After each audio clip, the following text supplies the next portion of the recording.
ho any amin'iny faritra Sofia iny kosa sika ao anatin'ity vaovao manaraka ity toy ny faritra maro manerana ny nosy dia tsy nataon'ny fitondram-panjakana ambaninjavatra ny asa fanamboaran-dalana ao amin'ny faritra Sofia ao amin'ny alalan'ny ministeran'ny asa vaventy io moa ny toromarika izay nomeny ny filoham-pirenena Andriamatoa Rajaonary Mapiano.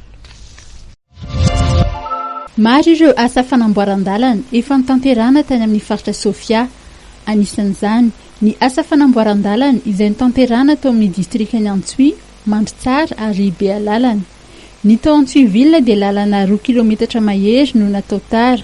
Ny tao Mandritsara dia lalana 3 kilometatra no nasipandavozana. Ny 2 kilometatra tamin'izany dia natao tara tanteraka. Ny ao Bealalana kosa dia ampahan-dalana eo amin'ny 2 kilometatra sy 700 metatra no voakasiky ny asa fanamboaran-dalana. Toy ny fanaovana tara tanteraka ny lalana izay mirefy eo amin'ny 400 metatra eo, ny fanamboarana lakan-drano ary koa ny natao terrassement. Nakasitraka izany avokoa ny ponina. Zorana zany ny fitondrana teo aloha izay nagnano ny tsy zavatra nanamboatra ny lalana io.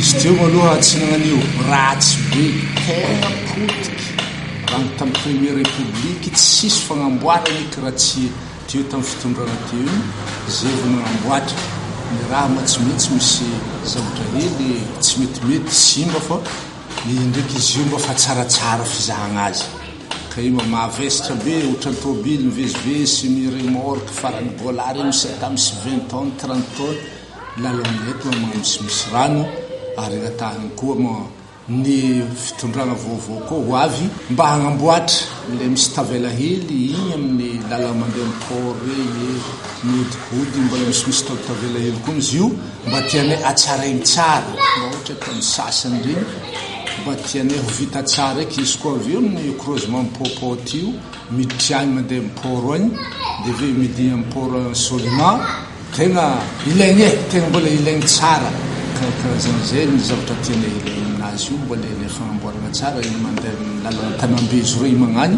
mba tiana vita tsara koa ohatra tany hita tegna faly zany zahay safi hita ma zany vita zany lalana tegna tsara isoragna ma zany fitondram-panjakana zay nagnatanteraka ny lalana amin'ity Ambalakida ty safi mo vita tsara hafany teo aloha zany tegna misaotra zareo bidibi zany zahay amin'ny fagnomezana le lalana zany.